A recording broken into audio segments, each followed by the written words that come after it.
zoomed in. What if I just recorded all of my ASMR like this? Which is super close. I could do that now. I could punch in for effect. Because the autofocus is so good. But then you can see all my pores.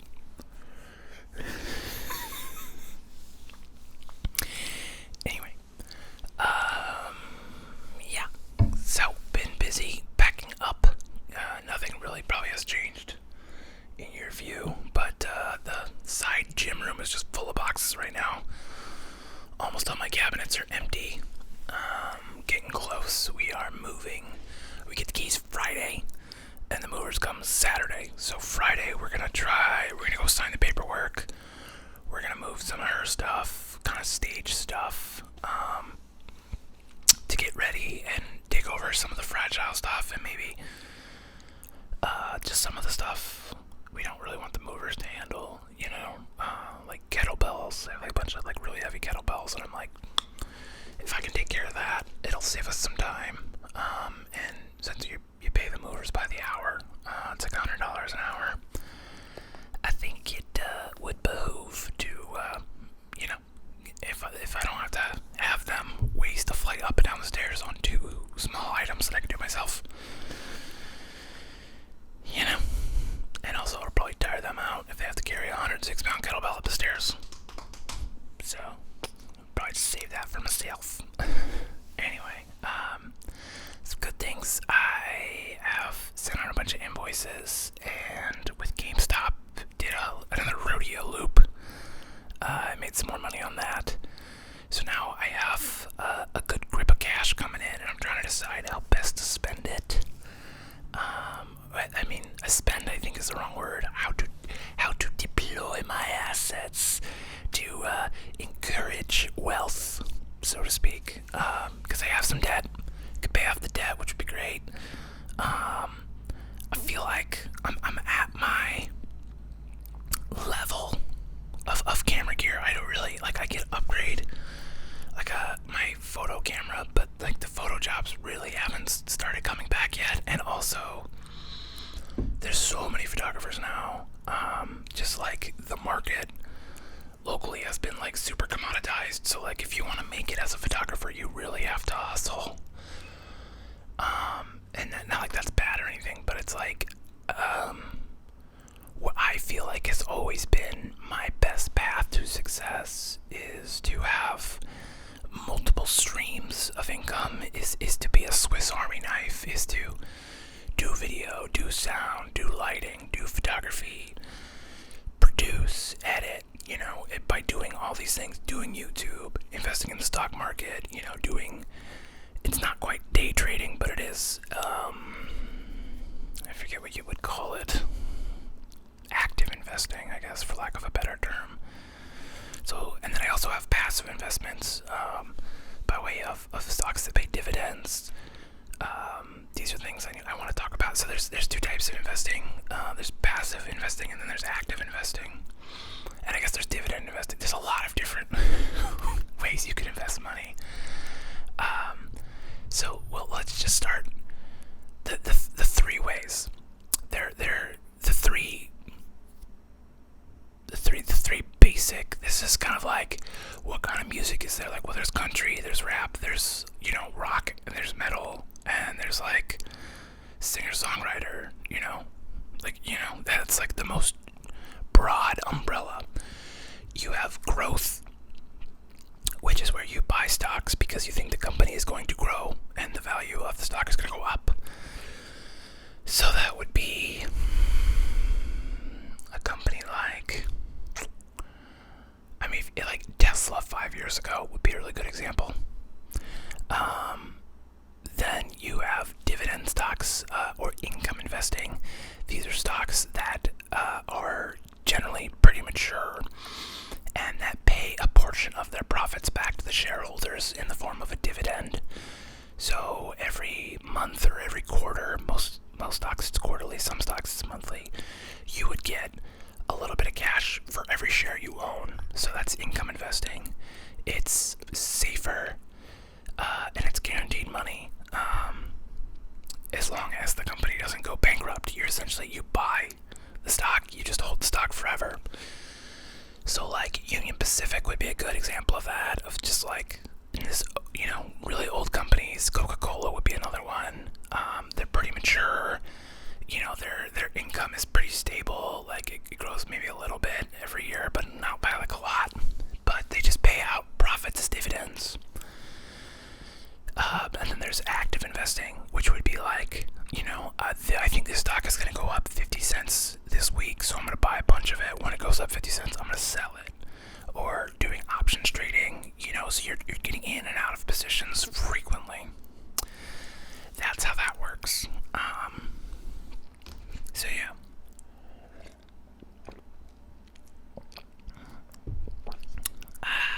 So I'm doing all three, obviously. Which I think you should. Well, at the very least, you should do growth and income investing. Because those are just, you put the money in the account and then you forget about it. You check on it every 3 to 6 months to rearrange it, redeploy it. Make sure everything's still working the way you want it to. But for the most part, like with dividend stocks, the way I think of it, like they're money printers. Like I am buying money printers, and they might slow down, but as long as the company doesn't go bankrupt, the money printer never really breaks. And so if I have enough money printers, I don't have to worry about money. Granted, the number, roughly at in today's value, you would probably need, I'm gonna say between 1.5 and $2 million worth of stocks to have enough of a dividend portfolio that you would never need to work again. And that, if you did the math on that, you're like, oh, but that's like $80,000.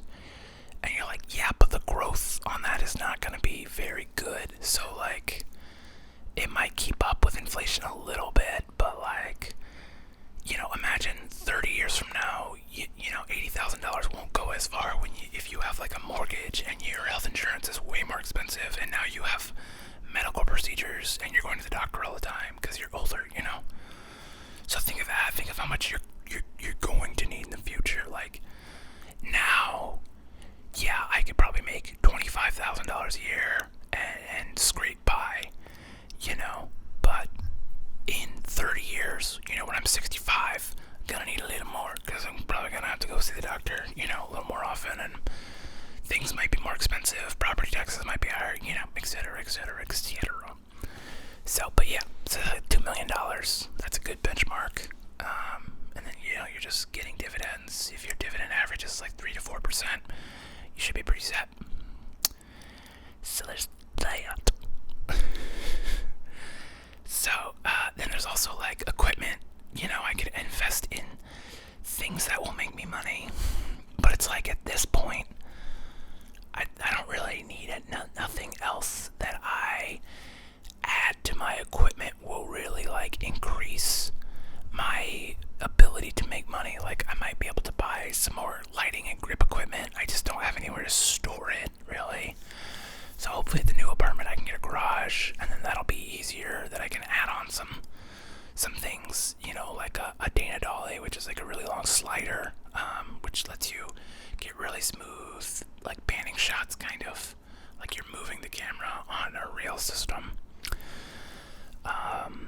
Getting a really nice gimbal might be nice, but I really don't like gimbals. I don't use them a lot. I've had a drone before. Drones are people are over drones a little bit. They're still very useful. But I also just never wanted to go get the license. It just seemed like a headache, and like with insurance and risk, it just didn't seem like my bag. And plus there's so many people that do that too, so it's just like, meh. So I think, it almost seems like one of the best things I could do would be to pay off my debt and or like put it into investments so that it can grow, and then eventually get to a point where my income from investments is more than my spending, and then then all of my expenses are could come out of investments, and then I don't have to work as much, or I can focus on YouTube, or I can focus on whatever dumb projects I want to do. So that's something I've been thinking about. But it's just like, okay, so I've got like 15 grand that's coming to me, you know? It's like, how do you spend that appropriately? You know, do you pay off your debt? Do you take that as your salary for the next 3 to 6 months and go, okay, I'm just not accepting work, which I can't do because I didn't sign any contracts with the expensive company that I'm doing work for, but they have me until like June or July to help them out with like any of their streaming needs. So it's like realistically between that and this $15,000, like I could probably just not work again for the rest of 2021 and really go full time hard on the YouTube game. You know, make ASMR every day, get back into making film reviews, get back into making film and photography stuff. Is this flashing or is it just I keep seeing it in the corner of my eye? And I could do that, and then it's like, okay, that's kind of what I would love if I didn't have to worry about earning freelance income, and I could earn income through YouTube, through investing, you know, through freelance, obviously. But I want to not have to rely on freelance. That's the 3-year goal. And it's like to get there, to get to that level, I feel like I would need a lot of investments or some pretty big YouTube channels, because like right now between my 2 YouTube channels I make like $300 a month, which isn't a ton. You know, it pays some of the bills. So it's like both of my YouTube channels that make money would have to increase by, you know, they'd have to go 10 times bigger, which is like, I mean, I know sometimes people like tip like that, they have the cool tipping points, but I just don't see it. I think it's going to be a slow growth, and for me to get 10 times bigger, it's going to take 5 or 10 years. But I could be wrong. And I suppose if I treated it like an actual full-time job as opposed to just like, I do it most days, I make an ASMR video. But if I did it like full-time job and like put out a new ASMR video every day, put out a new white noise video every day, put out a new movie review every day, put out a new, you know, vlog, filmmaking tutorial thing every day, you know, if I was doing, you know, 4 videos a day, I think it would get there pretty quick, because then, you know, yeah, I don't know. I just like doing it. I just like talking to you lovely folks, helping you fall asleep, so it's something, yeah, so it's just like, okay, do I use this gift, this windfall, to manifest the dreams a little bit, or do I kind of go with what's working, even though I see in the future like the market is going to be changing, you know, and it feels like now is the time. I mean, now is always the time to do anything. If you're out there and you're thinking like, oh, I should start a YouTube channel, maybe like start one now, like just make it terrible, like who cares, you know, no one that matters cares if your videos are shitty. Like, I would just say this, my advice to anybody that's like starting a YouTube channel, I would say make 10 videos before you show anybody or you bother to like distribute, and like seriously watch them back and think, you know, give it some time, like make a video and then wait a couple days and then watch it and be like, okay, what could I have done better? And then make another video, you know, wait a couple days, watch it and be like, okay, what could I have done better? And then make another video, you know, and watch it and think, okay, what could I have done better? And you know, when you're asking yourself, what could I have done better? You know, take notes of like, oh, you know, the audio could have been better, or I could put some graphics in it, or, you know, I could have multiple angles, and you think about that stuff, and then you start researching how to do it. So, hopefully by the time you get to your 10th video, you know, you've gained a lot of knowledge, you've gained a lot of good experience, and then I say, just delete those first 10 videos, and make video number 10 video number 1. And just that, the growth you'll have seen, and then from that point, just fucking start hammering it. Just start doing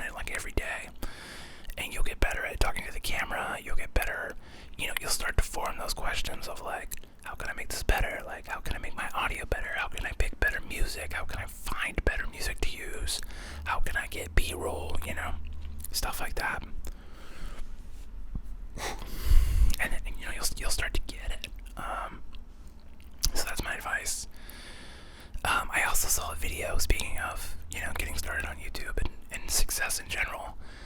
It was a guy, it was like his tips for starting YouTube in 2021 or whatever.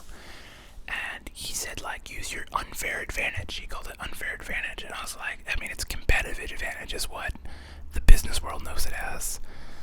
Calling it unfair advantage is like maybe more palatable for the sort of check your privilege sort of era that we're in. But like at the end of the day, everybody has individual competitive advantages. Like some people's are just better than others, and if you want to be successful, it really comes down to figuring out what your competitive advantage is, and and figuring out how to mobilize it in your favor.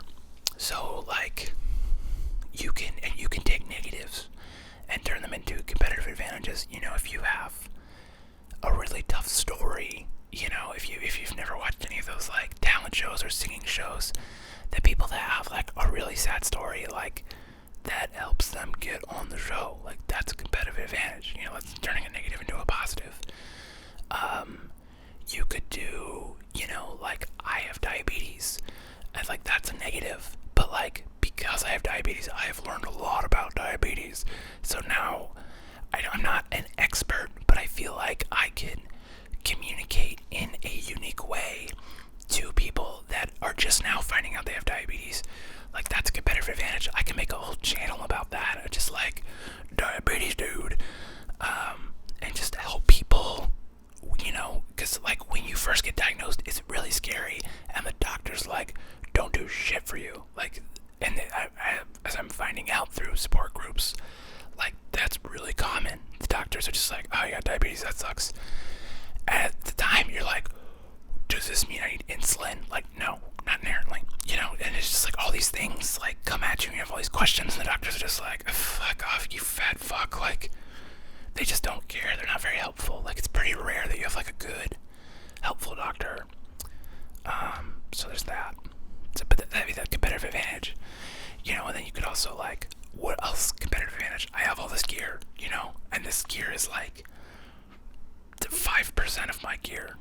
I could, if I wanted to, I could rig up 1, 2, 3, 4. I have four cameras that would match decently, and if I didn't care how they matched, I could rig up like 6 more cameras, and I could just have like multi-angle fuck off things.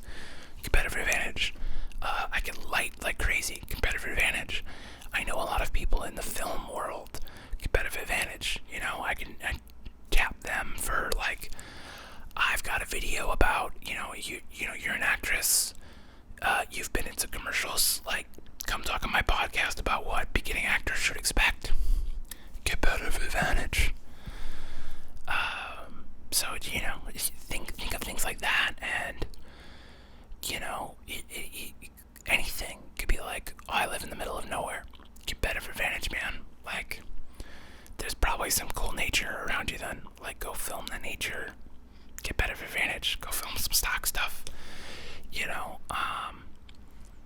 If you live on farmland, like that's a scope a lot of people don't see. Like, talk about farming and try to make it interesting for the average person.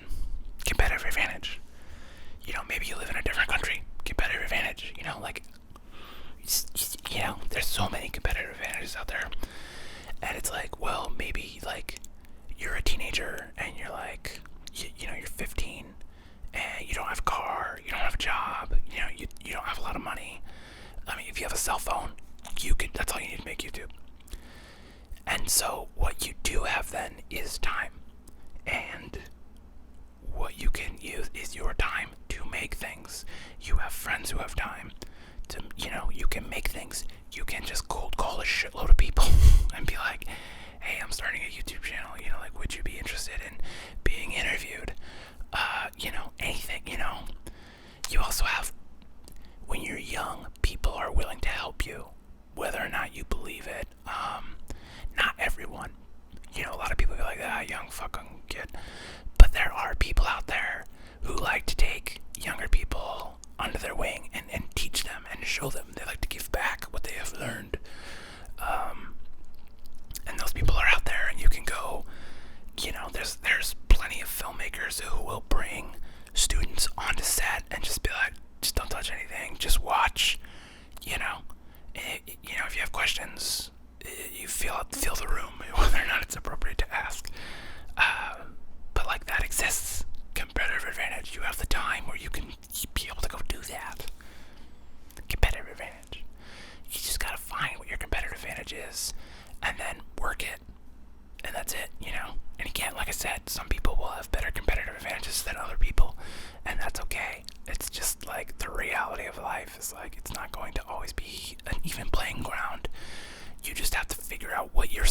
success, and how to